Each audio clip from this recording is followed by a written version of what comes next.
Welcome to the Wade Borth Podcast, where fresh thinking meets financial freedom. Each week, we explore ideas that challenge old habits and light the way to a stronger financial future. Let's get started. Hello, welcome back to the Wade Borth Podcast. Today, I have Michael Hession on the line, and Michael is joining us from Rhode Island. Now, I kind of laugh because I have counties in my state that are way bigger than Rhode Island. So we kind of laugh about that together. I've known Michael now, it's been about 3 years. I think we've been kind of working together. Michael, or at least probably have known each other. So you are a practitioner, Nelson Institute practitioner. We had a chance to meet there. I think we met maybe in Las Vegas. I'm trying to remember when it was. But today we're going to share the story, Michael's journey through or leading up to and why his IBC. Why this idea of controlling the banking function in your life is so valuable, it's so important, and why it is important for the proper sequence of your dollars and your thought process. Because if you don't have the proper sequence, things can go sideways real quick and it can get to be kind of ugly. So we're going to delve into that a little bit today. And so I think with Michael, I just want to say thank you. Thank you so much for sharing your story. Thank you for being a beacon of light for people that are looking for a better way. Because instinctively, most people know that the current situation they're in there's probably a better way, and there's probably a better way to go about it, but nobody's ever really talking about it. So our job, my mission, your purpose, your why is to start talking about this idea. So welcome to the podcast, Michael. I appreciate your time. My pleasure. It's good to be here. So, well, tell the listeners, tell the viewers that are on YouTube, again, if you're on just the podcast, you can catch us on YouTube as well. And again, I would ask you that you like and subscribe and do all that fun stuff so people can hear these stories, because these stories of IBC are just tremendous stories to be sharing. But maybe, Michael, tell us a little bit about, just give me the Reader's Digest version of your why, your trip, and what brought you to where you're at today, because I think everybody has a story, and it's unique to everybody, but everybody can relate to somebody else's story. So if you just want to share kind of a little bit about your background and where, what brought you down the IBC trail. Sure. Yeah, it's an interesting story, and it definitely is a journey that got me here. So, but it really I started my first business a couple of years out of college. I was 24. Like a lot of people, I didn't know what the heck I wanted to do coming out of school.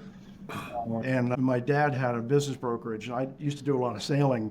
So we came across someone who was selling a custom marine canvas shop, like a small manufacturing business in Massachusetts. And I thought, I could do that. I love being around boats. I don't have to wear a suit. I can crawl, I can be my own boss and not be like under the thumb of the man, as it were. So I thought I could do this, and ended up doing that for 16 years. And what was that again now, Michael? You're doing what? It was a custom marine canvas shop. Oh, so you're making... I made like custom boat covers and tops mostly for private boat owners and upholstery.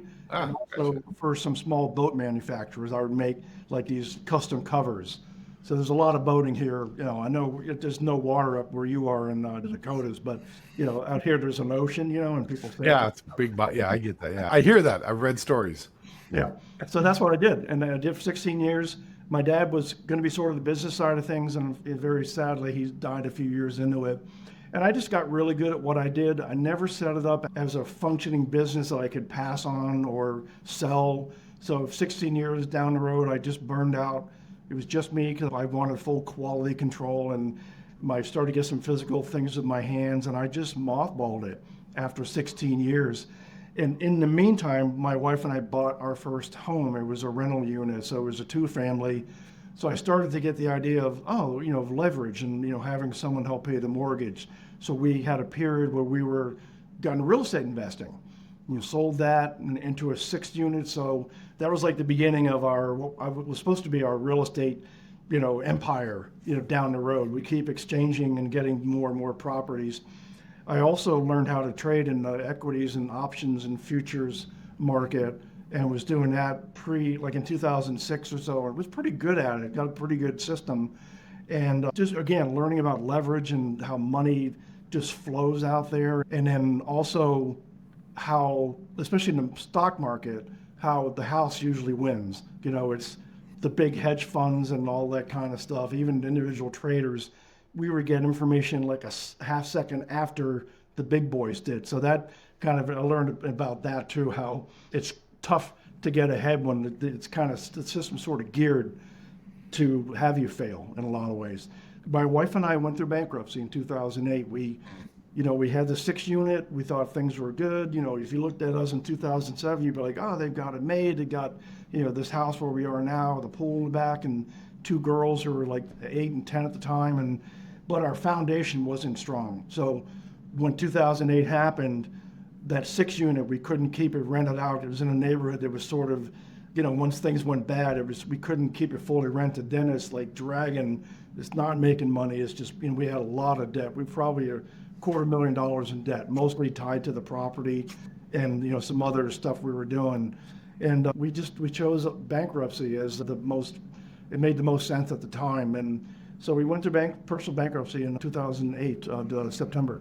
And it took a long time to climb out of that. I mean, for me, I took it really hard, and I just took it very personally. So eventually kind of climbed out of that hole. And at one point around 2012 or so, I hadn't worked for anybody in 20 years. So here I am, 45. What do I do now? I think my first job was as a chauffeur because I'm a good driver. So I put on the black suit and drove, for a limousine company for a year or so. And then, got into sales. And eventually my wife was like, you should get in the financial space because you really learned a lot, through the investing and the trading and having rental properties. And I did. So I went to work for a company called Bankers Life, big insurance company. I'm sure you're aware of them. And it was there that I learned about just things about life insurance that I had no clue about. At the time we just had some term insurance. So I was like, wow, these are incredible. So I started they were doing IULs, which is a type of permanent insurance, and I didn't know any better. And it was about a year and a half later, my wife again turned me on to this guy named Tom McPhee, who was talking about using whole life and infinite banking. And I think it was a podcast interview. I listened to it, and I was like, that's it. Actually, like 2 days later, I quit Bankers because as a captive agent, I couldn't do anything other than what they offered. And what they offered was not good. It wasn't nearly as good as these things. So, it took a while. We got our first policy. And then a few years later, I partnered with my first mentor, Vance Lowe, who I think you know of. And that was 2018, and I just really never looked back. So the real goal for me is just to teach people that by doing something like this and creating this really rock solid foundation, they can just, when things go sideways, which they do, you don't go through what we did, No. So that's really the impetus behind why I do what I do now. Wow, a lot to unpack. Thanks for sharing the Reader's Digest version. 3 years and 5 minutes. Well, no, it's good. I think there's some really good lessons, some thoughts around kind of your life story. First off, I'm going to ask you, the first podcast you heard, what was said, what was the thing that triggered like this aha moment that I need to explore this a little bit more. Do you remember what that was? I'm just curious. It was certainly, as you know, with IULs, the growth is tied to usually the S&P 500. Right. So when you said it was all guarantees and there was no market risk at all, that really appealed to me. And that kind of ties into my old time as a trader, having mine, and I traded other people's money too for a while. And it's pretty nerve-wracking, especially like in the futures, just the whipsaws and the ups and downs and stuff. So I think that was really appealing. Oh, you could have your money in these things, there's no stock market exposure at all with guarantees, and you can start to function like your own banking system. So I think those were the things that really got my attention. I'll talk about that. Yeah, the whole option conversation, it's all about leverage. And leverage is a great thing as long as you're on the right side of the leverage. On the wrong side is that. When you're on the wrong side of that lever, man, it becomes pretty ugly pretty fast, real fast. So, well, that's interesting. So it was the guarantees that kind of caught you, is the idea that, hey, you're not correlated to the market. It's like it's completely, because, and anybody that's listened to my podcast and probably heard you talk, it's not about this idea of, I have to get a great rate of return in my policy, because that's really not the purpose of it. It's what I call the external rate of return that you're getting outside of your policy, because you have access to money on your terms. Access to money in your terms, the guaranteed access to money in your terms is huge, because then you can go create your own rate of return versus depending on somebody else. Yeah, that's huge. And then when we started talking with Tom McPhee, he's the one who set us up with our first policy. And we showed him, we looked at what we had, and then the idea of like turning debt into wealth. we have some high interest credit card debt, and we were able to, get a policy set up, take a loan from the Ohio National in that case before they demutualized, and then, pay off that high, 28% Visa cards that we had at the time, and then start to act like our own banking system. And so it's pretty quick that we got to sort of exercise that muscle.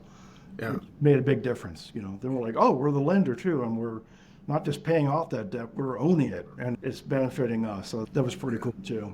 Yeah, it's interesting. I hear a lot of the financial educators or financial entertainers. I'm not calling them educators, but financial entertainers that are on TV and radio, and they'll rail against debt.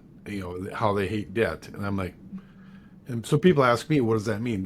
What's your thoughts on debt? I'm like, depends. Am I the one that's lending the money, or am I the one that's borrowing the money? But I'm lending the money, man. I love debt. I love the fact that, and quite honestly, we're all going to be in debt. Even if we use our own cash, we're in a debt position, if you really want to think about it from that standpoint. Yeah. And so then the question is, how do we control both ends of that spectrum? And that's really what that, the book behind you, the book behind me, Nelson Nash's, he wrote Becoming Your Own Banker, The Infinite Banking Strategy. Yeah, exactly. And that's really the point he was trying to get across to us all is like, own both sides of that, right? You're gonna be in this business. You might be your own best customer. He used the grocery store example of like, you're gonna be buying your groceries. Why not buy it from an entity that you own and control? But eventually you're gonna find other people that now need access to financing. And that's really when you start to grow your system. Yeah.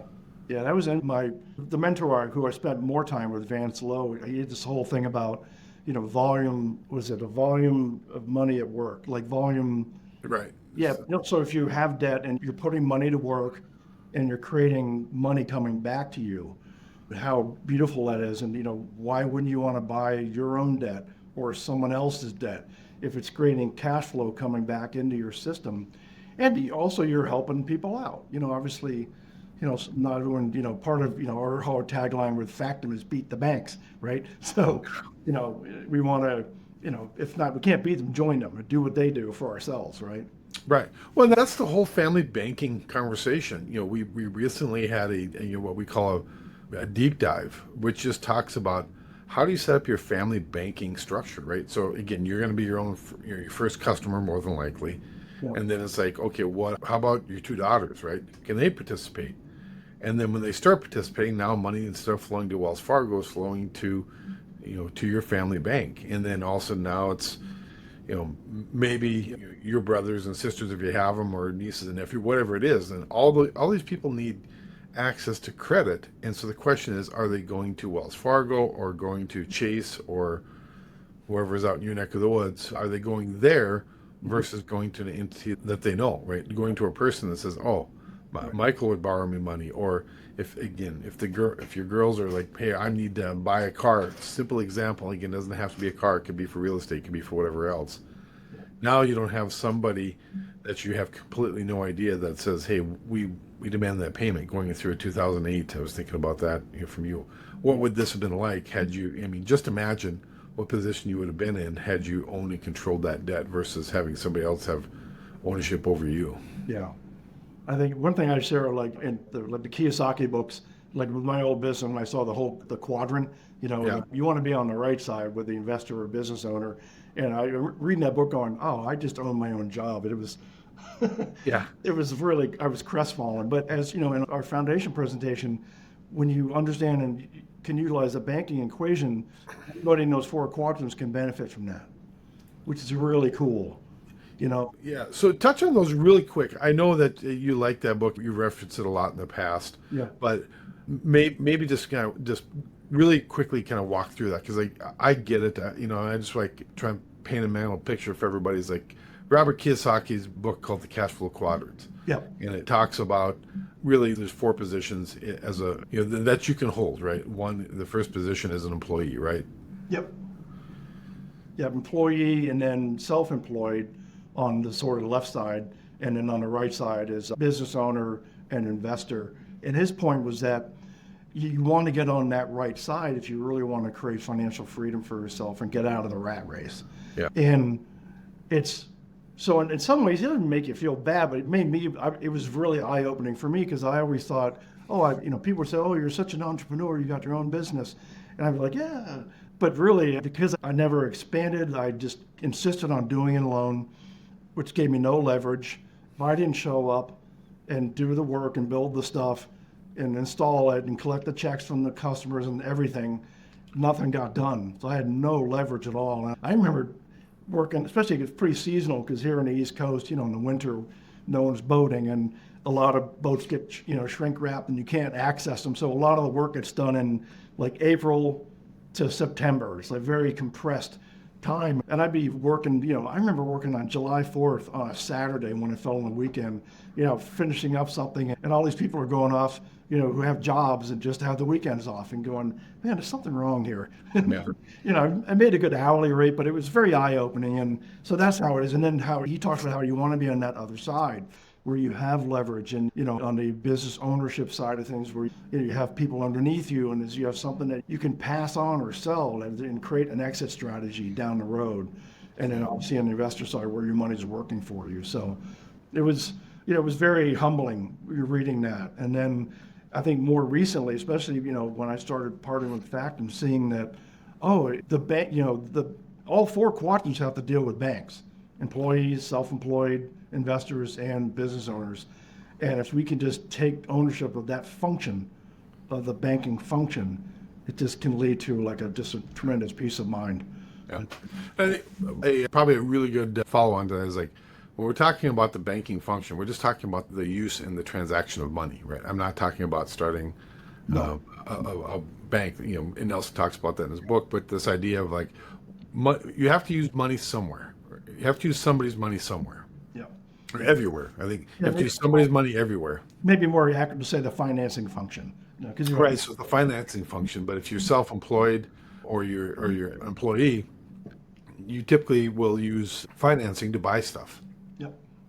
A business owner will use financing to buy equipment, to buy a system or process, to truly move over to the business owner side. And the investor, I think of real estate investors, they use leverage all the time. They use other people's money. And so the question is, who owns that financing partner? Why don't you want that part of all those businesses?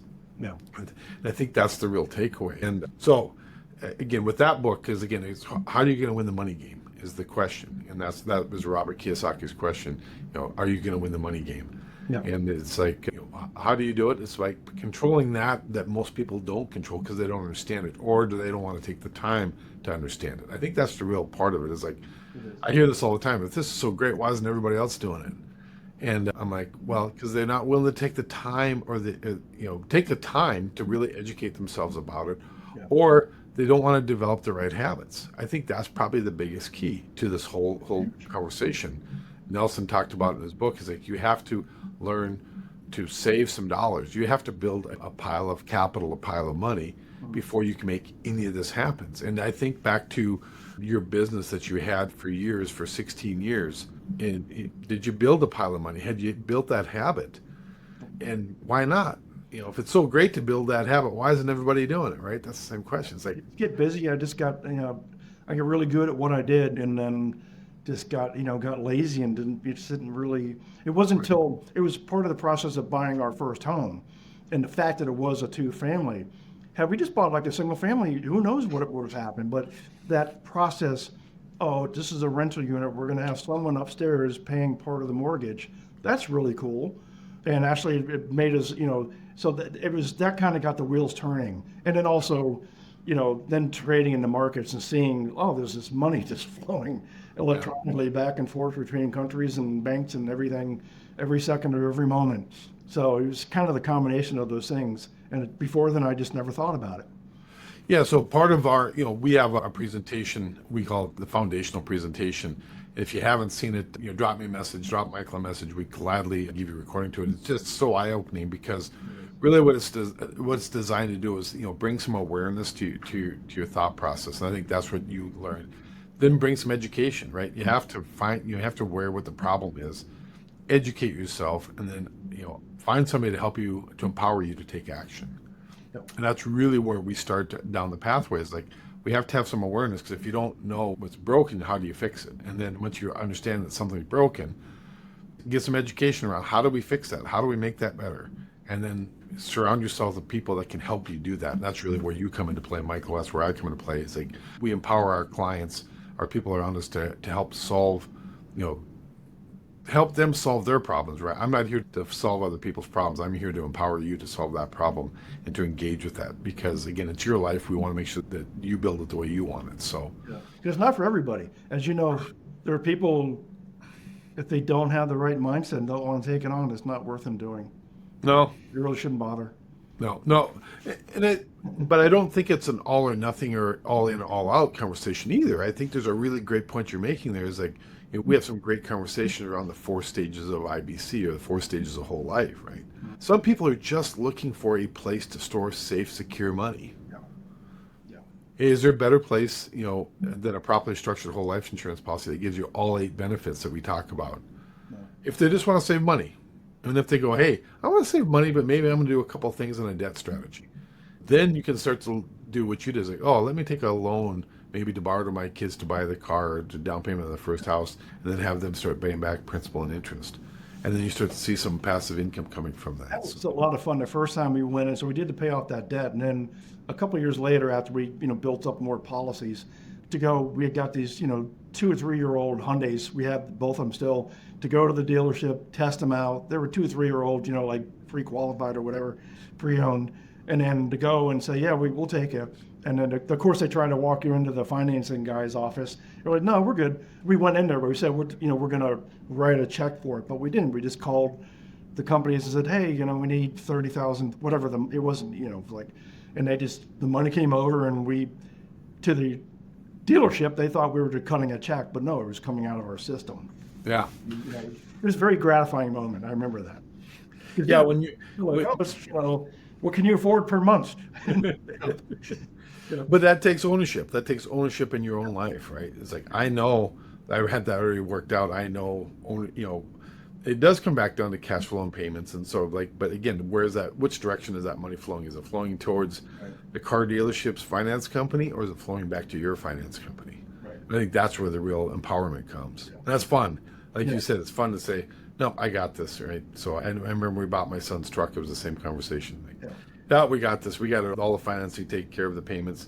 It was all done without them knowing anything. Yep. And it was fun because the other side of the equation was, how they get you in and they keep you there for hours trying to, so you can't walk away. You got so much time invested. And I'm like, hey, I said, I got 15 minutes. They said, either you can do the deal or not. And I already got it financed. I got a check here.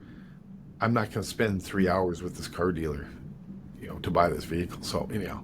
It's fun when you're in control. And when you're not in control, it's miserable because you're at somebody else's beck and call. It's really cool. And it's really fun, too. I've been doing it long enough where, I had a guy who a few years ago bought some policies on his little kids. They have 3 little ones. They're probably 6, 4, and 3 now or something. And they have another child.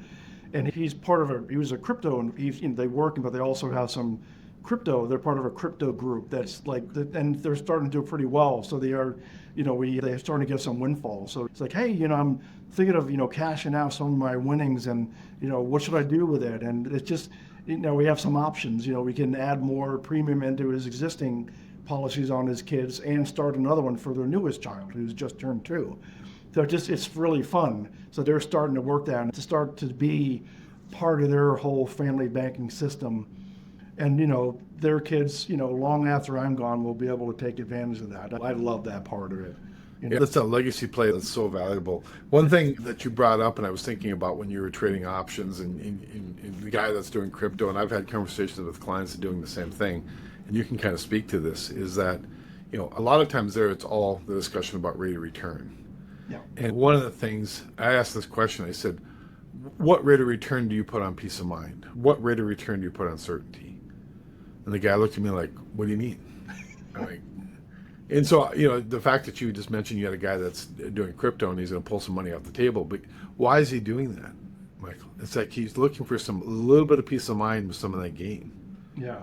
A little bit of certainty. And he wants to find, that happy spot in his, on his pillow when he lays his head down, when he doesn't have to worry about liquidity. Yeah. And it might be in that case because they're kind of following this guru. So it might be that he's saying, look, there was a certain move, let's go ahead and, when I was doing well in my trading, I had very strict rules. If it moved a certain amount and I got to a level, I'm going to sell out and be done for the day. It's when I went off the rails a little bit, when the pressure really kicked in and we're like looking at bankruptcy, and I'm still trying to trade and trying to force things that, it got ugly. But to that same point, I guess that's really where I'm getting at, is like, how valuable is, hey, I'm going to follow the rules. We got a certain set of rules. We're going to follow those rules. And then when you take it off the board, where does it go? Are you buying certainty? I'm going to go back and kind of pick on you a little bit. You weren't buying certainty. You were buying just the next uncertain asset, right? No. The next day. I tell you what, it's so nice I don't even think you're probably the same. When the market's going crazy, I used to really pay attention because I was trading. So I'd be like, these announcements are coming out, and now I don't even care. I feel bad for people who have like 401ks that are, they're doing their thing. I feel for them. But personally, because I'm not in it's not even relevant to our circumstance. It's nice to not have to be concerned about it. Yeah. So to your point, what's that peace of mind that you have at night, or that certainty? Yeah. What's the rate of return that's worth? So invaluable. My God, it's priceless. You can't put a price tag on it. Right. Yeah. And just to be really crystal clear, I'm not opposed to people putting money in, if they have money in a 401k, there's a whole conversation we can have, like a strategy is like, okay, great, you build up an asset, but now what's your distribution plan? And if you don't have this asset called whole life in that distribution plan, you are taking all the risk on you, and you haven't transferred any risk. And it becomes and I'm going to speak from just experience I've seen with clients that have large 401ks, and they get to retirement, it becomes a very scarcity mindset because they're afraid of running out of money. Where, again, we just talked about this. What's that certainty worth that you have an asset that's 3 years, 5 years, 10 years from now, you know what the least amount it's going to be. Yeah. How valuable is that? And when you start knowing that, then you become a lot more, I don't say free with your money, but you feel like you have a sense of control. Yeah. Yeah, it takes that pressure off. Because I know people who, lost a lot back in 2008. I don't know my brother-in-law, but he's young enough where he knew he had time, and it did come back, I'm sure. So he was okay. But a lot of people, it's a timing thing. I think the other thing I'll just add real quick is, I think you asked before about when I first talked to Tom McPhee, I think another thing that got my attention was that I realized that the life insurance companies, or whether it's hedge funds or whatever, 401k, all these different funds that are tied to the market, all the risk is on you. When you put your money in these things, you have no control over it at all. That's why they tout, average rates of returns over a 40-year period or something, because they just, you don't know, you have no idea what's going to happen with those things. So to me, another thing I love about the companies that we work with, they're very much being responsible about how they're growing their funds and where you're parking your money. It's much different than just, we'll just stick it in here and hope for the best. And to me, that was a huge deal too. Just almost like the integrity that these participating whole life insurance companies that we use have. It really makes me feel, because another peace of mind, knowing that they're not out there speculating like Goldman Sachs did back in the day. And right. And to that point, again, you're of the age that you and I are both of the age. We remember people that used to have pensions, right? A lot of pension plans out there, especially on the East Coast. You probably still see maybe some out there. Occasionally, like union. Occasionally, but you still run across them. But that was the whole idea. Is like they were transferring this idea of 401ks. It was funny how they did it. They transferred all the risk to the employee, and then sold it as a benefit to them, right? Yeah. And it was just, they were so happy to wash their hands of that because they took all the risk, and the large corporations took all the risk of longevity and return and investments, and all that was on them. And they transferred over to you, and they go, "Oh, we're done." And then they were, "Hey, we're going to sell this as a good thing to you because we're going to give you that option or that ability to maybe earn more." When in all reality, what people want is cash flow. Yeah. They want liquidity at retirement. Next week when you guys are talking about the 401ks and stuff. Yeah. Yeah, we're going to be doing a 401k segment. We'll talk deeper into that. So if you want access to that, you reach out to Michael, reach out to myself. We have a recording. We'll have a recording of that conversation because it's a whole other conversation about just that. But it's again, it's not saying one's good or bad. It's just like it's the awareness, right? If we have an awareness, we know what's going on. We're going to know what to do. But so few people have that awareness. At least in my world, a lot of people will do it just automatically because that's right now. Almost now the government mandates that you start in a 401k. It's not something you make a conscious decision to do. So, Right. but that's a whole other conversation for a later date, Michael. We probably get a little bit too far down that rabbit hole. One thing I wanted to bring back to, and I didn't know this about you, so thank you for sharing the story, but you said that you were in the business and your dad's business. Your dad was your business partner. Is that fair to say? He was pretty much retired, but he had a business brokerage. And then we started this business. He was going to be sort of the business side of things. Yeah. He was also super handy, like built tons of furniture. So we did some projects where we had like to rebuild something inside a boat. He would do that. But it was mostly he was going to be the business side of things. Yeah. So you were building your team. And the point I was thinking about when you mentioned it, because again, I didn't realize that your dad was your business partner and then, passed away while he was your business partner. Yeah, a couple of years. And one of the things I think about quite often is, all insurance contracts really are just liquidity contracts. Yeah. And this idea of it provides liquidity, provides cash or cash flow at the time that they're absolutely needed. Yeah. That could be P&C insurance, that could be life insurance, whatever it might be, is liquidity contracts. I'm just thinking about, if you just close your eyes and say, what would your business been like had I don't know, maybe you had policies on your dad. Maybe you had life insurance policies, your business saying, hey, if he's not here to help me, what can I, what am I going to do?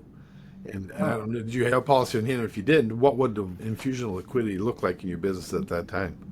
I do know that he didn't have any life insurance on himself at all. So I know that caused some pressure for my mom. In fact, I think they probably just had to pay out of pocket. And it was like a full funeral.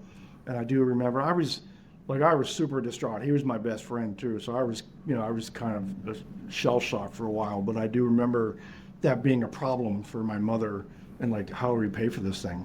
Because they didn't really have a lot socked away because they were so generous. They just gave everything, they'd sold their house to my sister who lived overseas at the time for a song. So they didn't really even have that to sell after, so seeing that firsthand, no, it would have just had, much more in the way of options. That's the thing, is it gives you options too. 100% gives you options. And I know we talk a lot about this idea of infinite banking and using our cash value, which is just really our current death benefit, to fund our financing system, as it were. Yeah. But just as important, and I know Nelson says that your need for financing is way greater than your need for death benefit. I hear that, I understand that, because most people aren't going to die tomorrow, but you need financing tomorrow. Yeah. But that's a very big event that had you had coverage, you could have been doing both. And that's why I love this idea of that. Hey, we can cover both, we can do both, we can serve both concerns. That, hey, we're going to need financing at the time of death, and then we need it every day before that. Right. Yeah. And so, again, I just think about that because we had a farming operation, and my dad died without life insurance. I saw what the impact it was on our family for not having a liquidity contract. Mm-hmm. And the sad part about that is the banker told him to cancel that contract because it was expensive. Right. I always wanted to tell him how expensive that thing was to our family by not having it. So there's a whole other conversation we can have there. But there is that conversation around liquidity when you need it, from a financing standpoint, but also from an event standpoint that happens to all of us, right? We all die. And when that happens, how valuable would that be? So we do tend to downplay the death benefit a bit, but we wouldn't be able to do this without that. Right? It's like, the IRS, it's because of that death benefit that we're allowed to do all these other cool things. So it is important. It's huge. Yeah. Like I've never had a client pass earlier, so I haven't experienced that. I know you have. Yeah. That will probably be a whole different experience, when that does happen. To be as the agent for someone who I have to bring a check to or however,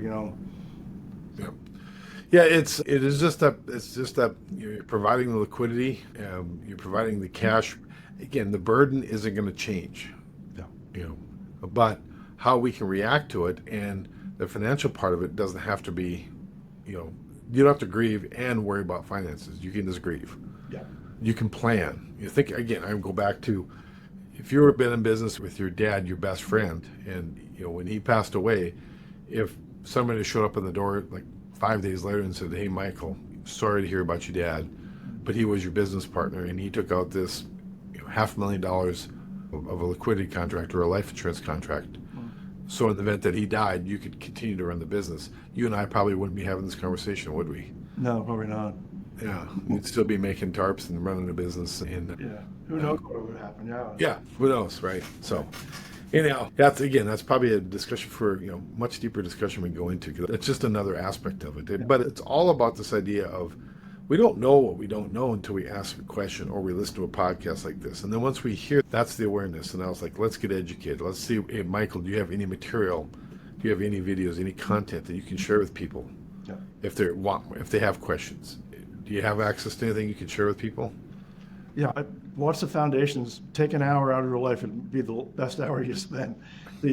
Honestly, Yeah. It's And once they go through that, is there additional content that you can share with them? You have hours and hours of I tell resources. people all the time, like, no, I don't have an hour. They're super busy. Like, it'd be the best hour. It could be the most impactful hour of your life. Just don't watch Netflix. Just take a break and watch this thing. Yeah. Just so you know what it is and what's of it. There are some clients who I need to do that, but they sort of trusted me, and they're super busy business owners, and I haven't been able to get them to educate enough where they really understand it fully. And that's okay. Everybody's got their own pace, but that foundational presentation is just so good. Yeah. I can't recommend it highly enough. Yeah. So if you got questions, if you have thoughts, reach out to Michael, reach out to myself. We'd love to get that foundational presentation in your hands, take a look at it, watch at your own pace. Really designed to formulate a lot of questions, really designed to help you go, oh, how is this going to change my life? What's in it for me? If you're a reader, read Nelson's book. Nelson's book, Becoming Your Own Banker. One of the things we love to talk about is the most important word in that book is becoming. Yeah. Who do you need to become in order to make that change in your life? Because again, somebody has to have the courage to take their family. Again, if it's all about family and family legacy, who's going to be the first one to take that step and say, I'm going to get my family and I'm going to get my children's children out of bondage of debt and servitude to the banks. Yeah. And somebody has to take that first step, has to get educated, has to really start the ball rolling. But once it gets rolling, man, there's family that created, billions of dollars worth of wealth because they've taken control of their family legacy and the family financing. Another way to think real quick is just, you've already noticed I'm a musician. I've been playing for probably 40 years. It's anything of value. If you think of anything of real value, it takes a while. It's a process, whether it's your relationships or, so think of this the same way. It's a process, and it's not a get rich quick thing, but it's so valuable. That's why I like to think of that too sometimes. Like, this is a process, and anything of value in your life, I beg you to differ with me that it took a while, and it's a process as well. So. Yeah, it's that relationship with your money, right? We use that in presentations before too. It's like, if you have your children and you sent them off, if I sent them off to New York to some boarding school in New York for 18 years and my son came home, would he have my values or would he have, New York values? And when it comes to, and your money's the same way. What kind of values, what kind of relationship do you have with it? And part of that relationship is education, your part in empowerment. And that's really what you can bring to people. Absolutely. All right, Michael, any last thoughts, any questions, insightful questions that you would ask somebody if they're sitting across from you right now? No, I'm good. Thanks again for having me. It's been a pleasure for getting to work with you and, being affiliated with Factum. So I'm excited about, our future and getting the word out and just sharing this with more people. You bet. More people need to hear this. I would agree with you 100%. So again, thank you for your insight. Thank you for sharing your story. I would ask people that if what you heard today resonates with you and you like where you're hearing from Michael, reach out to him. His link, his contact information will be in the show notes, because again, we want to have a relationship with people that are similar to us, that are in line with our values. And I know your values. It's just like the whole music thing. You just don't pick up, the guitar for the first time, and it takes a little bit of education on how it works and what you need to do. And that's really what you're there to do, is help be an instructor to help people play good music. Right. So great. Thanks, Wade. All right, man. Appreciate it. Thanks so much. Yeah. Thanks for joining me today. Remember, small shifts lead to lasting change. Keep thinking differently, keep moving forward, and we'll see you next time.